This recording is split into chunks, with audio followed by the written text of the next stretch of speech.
So analytical mindset actually is more than just communication, I would say, in the sense that it's being able to think like an analyst. Part of it is also going to be communicate what you have found in your research or in your analysis. Thinking like an analyst, though, I feel like really differentiates the junior and senior analysts in the sense that you think about the trends. 4 times, I've worked in Germany in 4 different roles. Yeah. 4 different roles and 4 different companies. And I use different tools in all of them.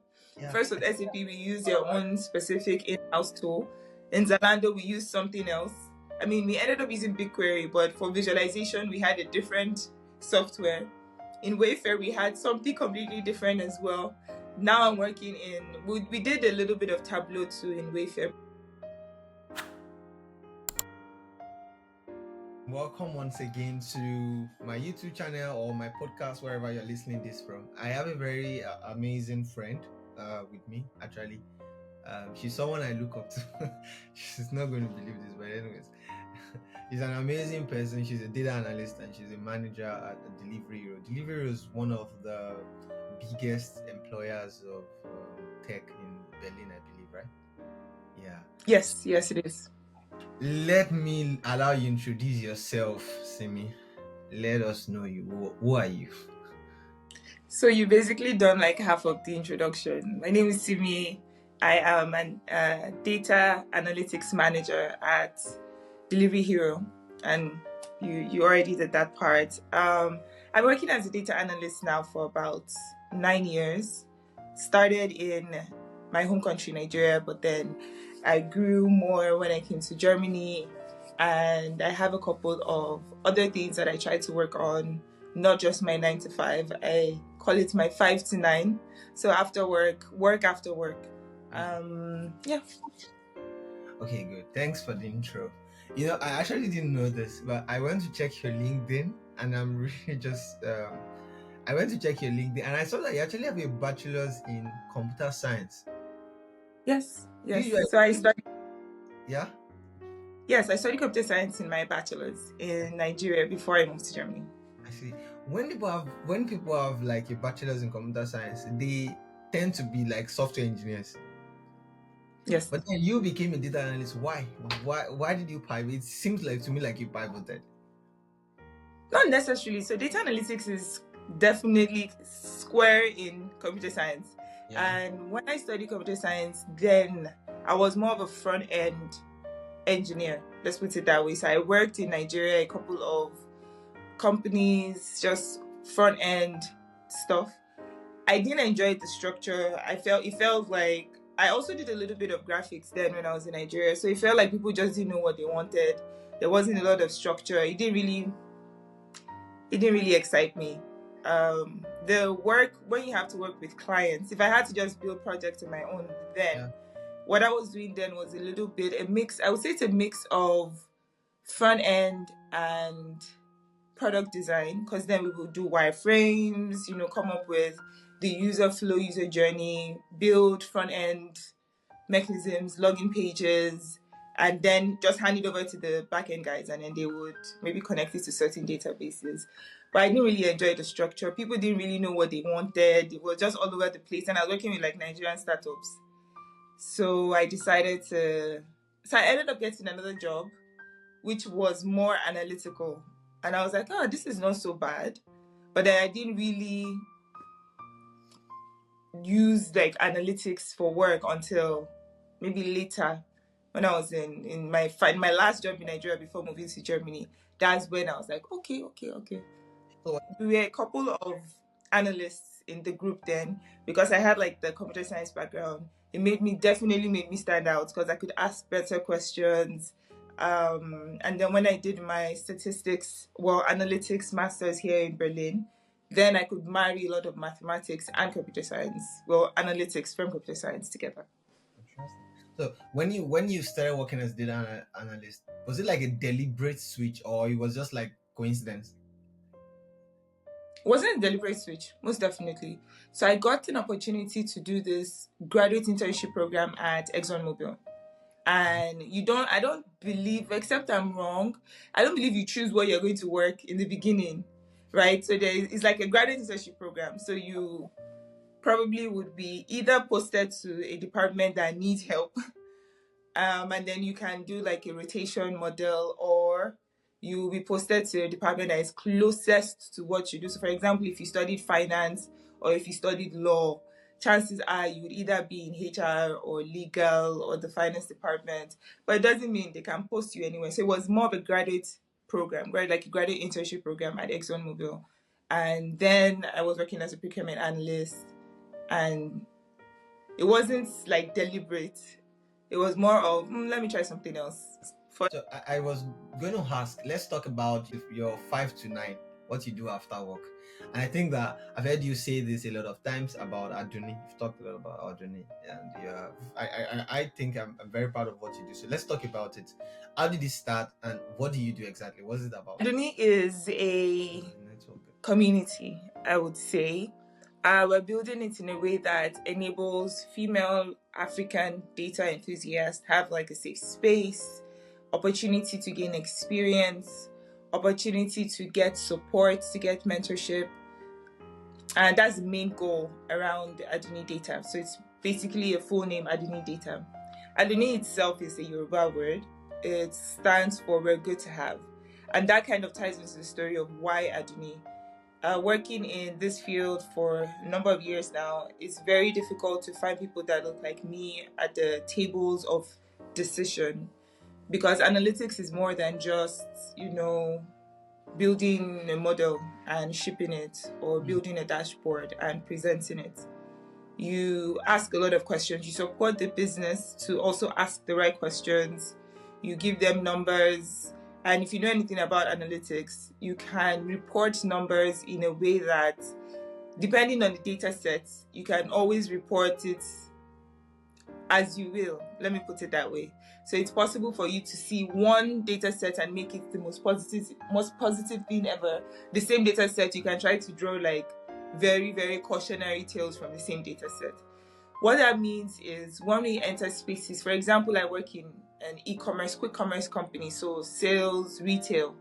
When you work in a company that is related to policy or education or healthcare, some topics that are really, really important. Not that other topics are not important, but the social impact of some topics are unfortunately higher than the others. And in those spaces as well, we don't have a lot of like people that look like me. And what happens is decisions are skewed. And we want to change that, or we want to be a part of that change. And that is what Adunni basically is about. So it's good to have us. It's good to have female perspectives. It's good to have African female perspectives when making certain decisions, especially the ones that have a lot of social impact. So that is why Adunni. I think your second question was along the lines of what do we do? We basically offer 3 types of support. One of them is mentorship. We have people that would really maybe either starting a career as analyst, or they're pivoting into analytics, or they've been in analytics for a bit and they're trying to grow in the field and they're finding it a bit difficult. So they're able to schedule like calls or check-ins where they ask questions, we answer. For people that are just trying to get into the analytics role, I keep telling people, honestly, analytics is not rocket science, in my opinion. The most important thing is thinking like an analyst, being able to spot different trends. Because if you just tell them, oh, you sold 10, they know they sold 10, or maybe they don't know they sold 10. But then what else? Any insights? What can you glean from this? How can you help me build my business, answer different questions, make more money, So this analytical thinking is super important, and we try to mentor the analysts. And as our community grows, the goal is that we'll have more mentors, a lot of mentors that we can maybe connect with different analysts depending on their career projection or trajectory, and it will be easy for them to like link with them. Another thing that we also provide is their community. So you're able to have talks, workshops. We had our very first in-person workshop sometime last year.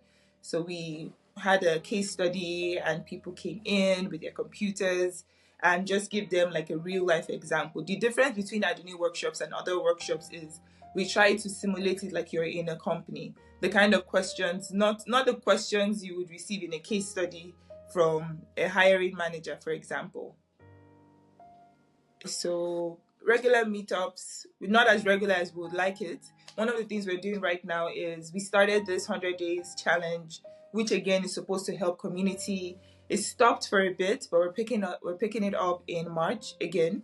So it helps people really learn a little bit about what is analytics, the history of analytics, understanding the career paths you can have as an analyst, salary questions. Then we delve deep into SQL topics. Then we delve deep as well into visualization topics. Then we'll end it with the tools of amazing analysts, so more soft skills, and finally some case studies. And we will build projects out of it. So that's community. And the last part is a little bit along the lines of coaching. So when we see people coming into the field, they need CV reviews, they need interview preps, they need one-on-ones. So things like this we schedule. Right now it's a free service. Eventually it's going to be a paid service. So these are the three main pillars: mentorship, coaching, community, that we have in Adunni. Eventually it would also grow to be bigger than it is. We expect to also be more social in our approach. So go to schools around the world, not just in Africa, but not just in Nigeria or in Berlin, but around Africa, around the world, just really preaching the message of inclusivity, preaching the message of decision-making, diversity, and allowing, women that look like me see that they can, if they want to. Again, there's a lot of conversation on equality versus equity. I don't think that we would have equal outcomes. So when people say we want to have 50% male, 50% female representatives, I don't believe in that. But I believe in equal opportunities. Because the reality is there are certain jobs that people just have affinity for. You can't force people to do the jobs. But if they want to, and they don't have the opportunity because you're a certain gender or a certain race, then this is where we come in. We want to make sure there's equal opportunities. And if we have females that are really interested in doing this, then why not? We would help them from the schools, from the universities as well, help them set them up for success. And I actually like the fact that you explain all the things you do. That's really nice. I think you started to talk about some of the questions I want to ask later. But for anyone watching this, I'm going to try to put the website of Adunni in the description of the YouTube video or the podcast, wherever you're going to listen to this from, so that you can basically check them out. So back to your career. I'm looking at your career development, and I quite like the fact it seemed to me that, or at least the impression I get from your LinkedIn, your career track so far, the fact that it seemed to me like you take things one step at a time. And this is why I'm saying that. So you started out in Zalando as a business analyst, as an intern, and maybe we'll start from that. As an intern, if someone is going to intern as a data analyst, what do you think, or as a business analyst, what do you think is the most important thing to try to learn in their internship days? That's a good question. There isn't a one-size-fits-all answer to that. It's going to be very subjective on the experience you have beforehand, on the nature of the market, also on where you're going to, how you decide to grow personally. Because I know people that, they start in analytics from a mathematics background. Some people start with more of social sciences background. So it depends. There is no one size fits all. The only thing I would mention is be a sponge. There's some experiences that you might think are not the most important, right? But then it turns out this was the thing that would have really, really helped you. I can start with my first internship position was actually not from Zalando, here in Germany. It was at SAP. And what had happened was, in my graduate internship program in Exxon, we used a lot of SAP's ERP software. And I was really intrigued. That was my first time ever working with any ERP software. And my job as an analyst then is, as you can imagine, in the oil and gas industry, you would have a lot of contracts. Yeah. And I was working in the procurement department. So my job was to analyze bids and find out which was the most, not just the cheapest, but which of these vendors had the best, how would I say, experience, or they had a good track record, or they had the minimal lead times. Lead times, not the least lead times, but lead times that could be depended on. And the fact that, and the way the contracts are scheduled is not a one-time contract. It's mostly like a long-term contract. So we have to decide the terms as well.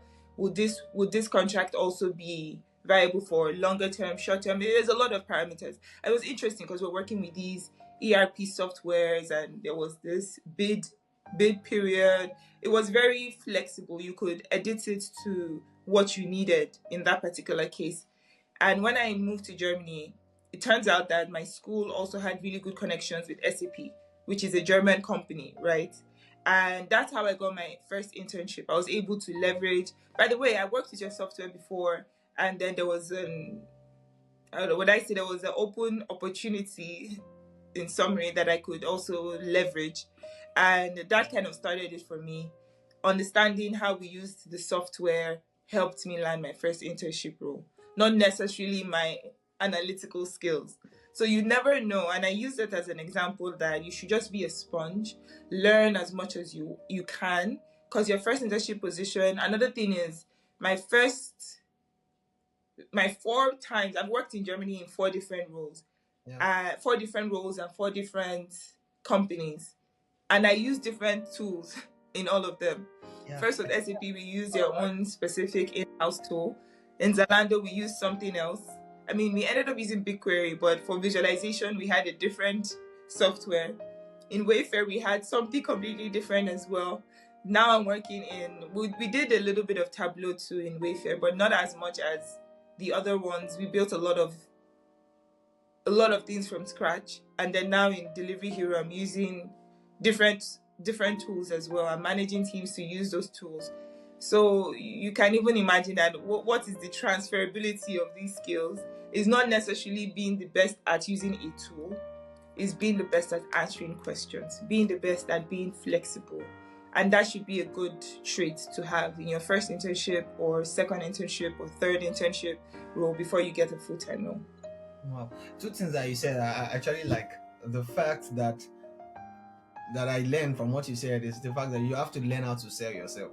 As any whatever job you want to get, you have to learn how to sell yourself. And then the second thing is about the fact that I think it seemed to me, now I've changed job twice, and it seems to me like it's typical that you actually don't get to probably use the same tools everywhere you go. In my previous company, for example, I was using more of what's it called? Now I use Snowflake and BigQuery a lot. Previously, I was using something that was completely different, and I think at the end of the day, the skills that actually make you a data analyst really are not the Python, SQL, or the R. It's actually a lot more. And I'll take you to that now. So you manage a team, which is something that is quite nice. And you were talking the other time about, and I just wanted to spend some time to talk about it. You were talking the other time about having an analytical mindset. So as a data analyst, and so you said, for example, you can take data and you can sort of interpret it in a way that is completely different. So you can say, okay, we sold 10 things last month, and that selling 10 things, you can interpret it to be negative or to be positive depending on now that you lead a team. How do you teach that to someone, to your teammates? Like, how do you teach that mindset, like saying the right thing that needs to be said when you take data up? I don't think you can teach analytical mindset. You can hone it, you can develop it, because I think it's also like a skill. Like everything in life, you can start at the beginning parts of the skill, and then you build competency, and then you get to a stronger part of the skill. So you start from maybe 1 to 100, for example. Can you teach analytical mindset? I do not agree. I think you can inspire it. You can show yourself as, this is something that I do, or this is something that is beneficial, and market it. It actually is more than just communication, I would say, in the sense that it's being able to think like an analyst. Part of it is also going to be communicate what you have found in your research or in your analysis. Thinking like an analyst, though, I feel like really differentiates the junior and senior analysts in the sense that you think about the trends. So it's one thing that you mentioned is one thing to get descriptive analytics, descriptive analytics. You sold 10, I tell you you sold 10 equal, or I say, oh, on average in the last month you had 2 items selling out per week or per month, the whole month, 2 items selling out. And it's good information, but it's a bit basic. What would be very interesting is to see correlations with other things. For example, the year-on-year indication. So this time last year, this is what you were selling. Right now, this is what you're selling. We understand the nature of the market, and just the fact that this time last year you were selling 1 item per month. Now you're selling, let's say, 5 items per month, and we estimate a market growth rate of 20%. This has already exceeded the amount. And this is what I was saying, that you can explain data in different ways. On the one hand, if I do a year-on-year comparison, I can blow it up and say, look at this time last year, this is what we sold. However, looking at the market and the growth rate, this is what we sold this year, and this is a success story. I could also look at the previous month. Maybe the previous month I sold 10. Previous month I actually sold 11, which is about a 1 loss. I could also sell that data that way. And it's the same information. I can focus on different parts of it and sell it, which is, again, an interesting part of being an analyst. But I think the question you were asking was how to teach it and how to make other people have this mindset. And I was saying, I don't think you can teach it. I believe it can be inspired. I believe it can be nurtured. I don't think it can be taught. The reason I say this is it's more personal decision to want it. And if someone wants to think that way, or if someone wants to be one of those analysts that can spot trends, spot outliers, look at the data set, and you can already say, look, this doesn't make sense. While we have a category called frozen food, and you see that in December is selling more than in summer. Why do we have, for example, ice cream selling out in bulk? Then you spot the outlier and then realize that, oh, by the way, it's actually a school that ordered in bulk, and before we used to sell just unit items, and this is why there's a difference. For example, you can spot those things, ask the questions, marry data with reality, the business context, your customers, the initiatives coming from the business itself. That's what really helps an analyst to think like an analyst. And inspiring it is one of my jobs, I would say. In Adunni, definitely, it's one of my jobs in Adunni. As a manager in Delivery Hero, when we hire for analysts, we look for this already. We already look for people that have that kind of mindset, that they are problem solvers, they find trends, they find hidden information, they're able to say, look, this is interesting. Or maybe the way we calculate, for example, one of the things that we do in our business is making sure that we have all the products available when the customer needs it. And then we launch different initiatives to make sure that the availability, is top notch, and we can measure when products are not available. And then you have to come up with really creative ways to come up with metrics, like, how do I know that this item replacement logic has been successful? How do I know that this availability fill rate metric has also been successful? Sometimes we work on it on the supplier side, and we try to make sure the supplier has we order well in advance so that we can manage the lead times with the supplier, make sure that they also have really good fill rates. Sometimes we order a bit more in advance. Sometimes we have to order from multiple suppliers. And just coming up with different metrics to see the effectiveness of your feature is something that, if you don't think creatively, it might not be that easy for you. And you notice that, well, I'm doing a lot of work, I'm working hard, but you're not getting the results, which is unfortunately one of the reasons we have to let analysts go in the company. But ideally, just summary of the answer is, we inspire it, we nurture it, we don't necessarily give it, like, take analytical thinking. It's something that I believe you should also have or be willing to grow yourself. And if there's a little bit of it, then it can be nurtured in the team. And you can be nurtured by your manager, not necessarily just your manager, your peers as well can inspire you. Wow, nice, thanks. So 2 more questions and then we'll be done.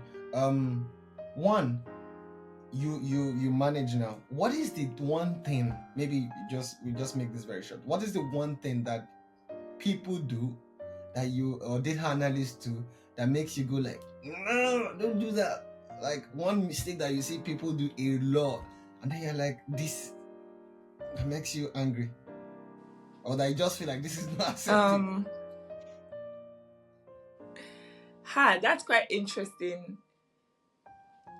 How do I answer this question? The last part that you mentioned makes it a bit different, saying this is not acceptable. So if someone does something that is not acceptable, meaning it's a big error and I don't know, actions need to be taken, that's a different topic. If it's something, maybe not big error, maybe just you just exactly feel like not nice. This you are not supposed to do this. Exactly. So this is how I understood the beginning part of the question.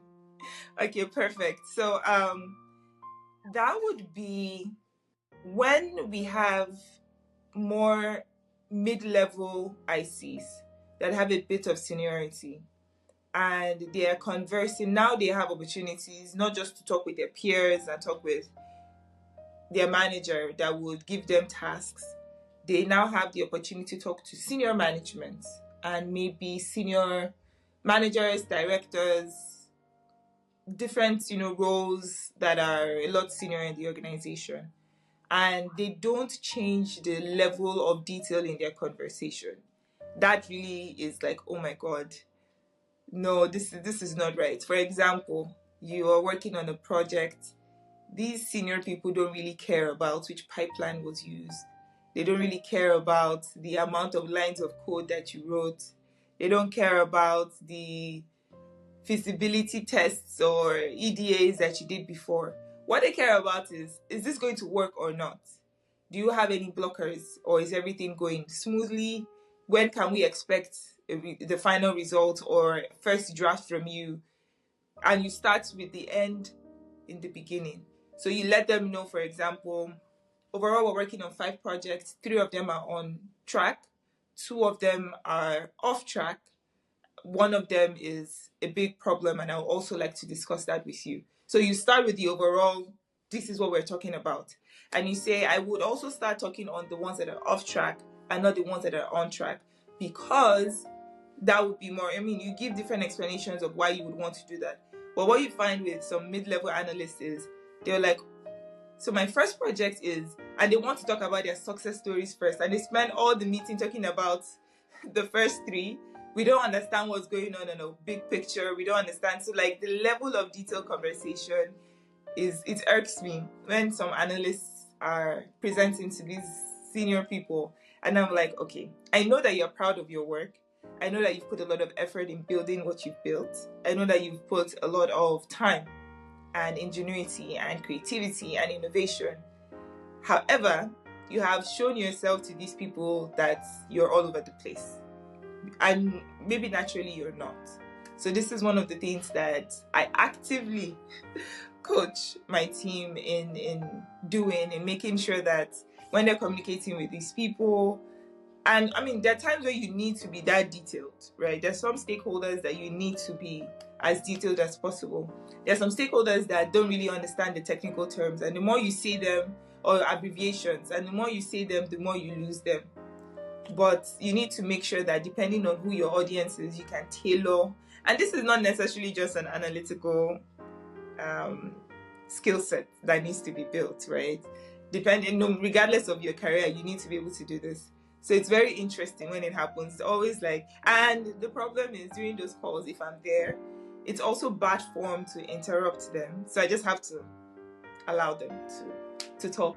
And then after, we can have a debrief. So it's one of the things that, yes, it can really irk me.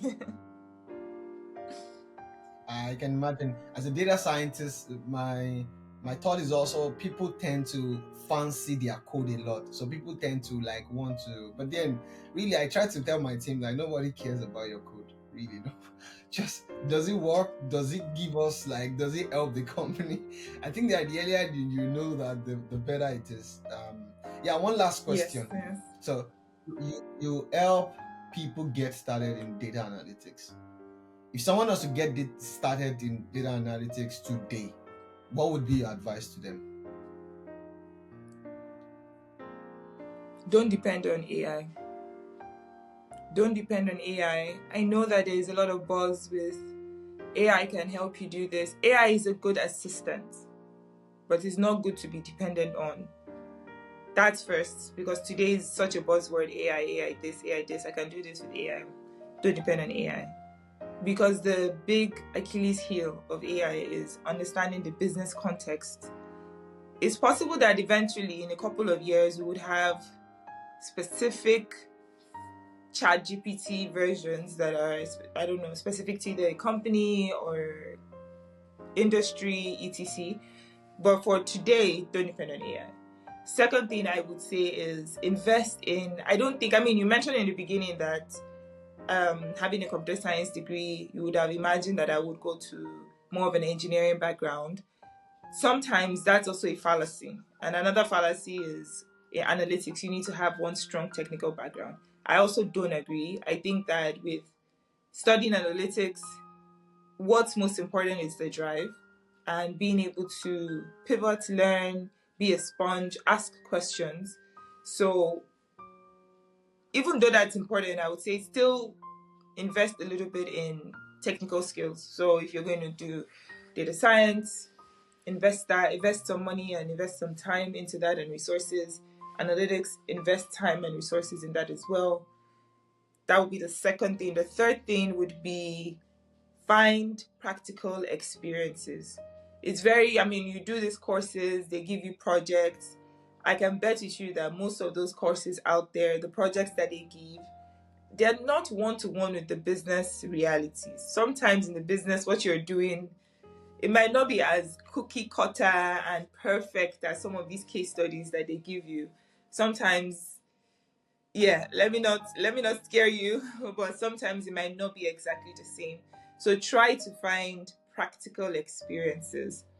Then the last thing that I would say is, let me divide it into two. So the first part would be go and look at job openings. Look at job openings right now for a role that you would like to do in a year or two from now. Look at those job roles. Look at the experience, not necessarily the job description of what you'll be doing in that role. Look at the experience. Look at what they request for. Really understand it. Don't skim through it. As humans, most times we look at these job roles and we're like, yeah, I can do this now. I can do this. No, not necessarily. Read it well. If you don't understand, ask someone in that field that what does it actually mean when they say can handle complex projects. Complexity is very subjective, right? So really try to understand what that means. Sometimes when they say handle complex projects, it can mean do the work of 4 people. Sometimes it might mean do 4 projects in parallel. Sometimes it might be very subjective. So read the job descriptions and see what are the steps you need to do now. Sorry, the job experience, not the descriptions. The job experience, what are the things you need to do now for you to not only meet that, but exceed it? Anytime anyone is applying to any role, if you can only meet the expectations, what you do is you prove to the employer that you can do the job. But that's not how you get a job. You get a job by 2 things. You prove to the employer that you can do the job, and you outperform the other applicants. Because even if you can do it and somebody else can do it better, you will not get the job.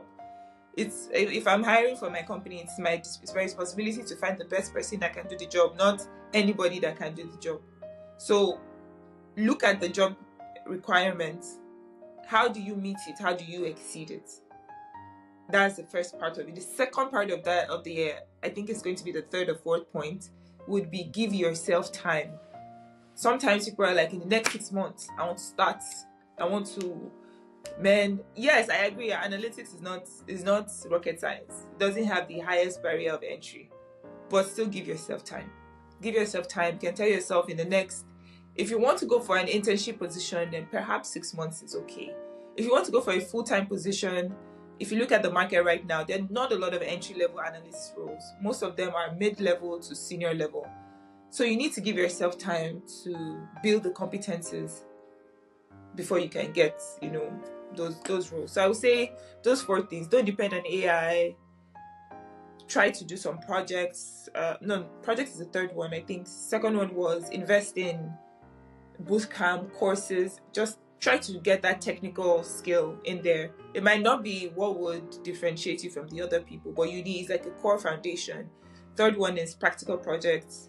Do something that is super practical, not just the cookie cutter examples from your case studies and etc. And finally, look at those job descriptions. How can you meet and exceed them, and give yourself time? That would be my advice. Wow. Thank you so much. That was very detailed, actually. Very, very detailed. I actually also agree with the fact that you should build projects if you're trying to get your first role. That sort of sets you apart from anyone who's doing anything else. Thanks a lot, Simi. Really appreciate the time. Thank you for coming. Thank you for being patient with me. And hopefully, yeah, I want to say hopefully I would bring you back again, because I think there were some things I would personally like to ask you about your journey, but we didn't have time to talk about today. But it was really, really good hearing from you and trying to see how your data journey has been so far. So thanks a lot, and hopefully see you soon. Okay then. Of Bye. course. My pleasure. Bye.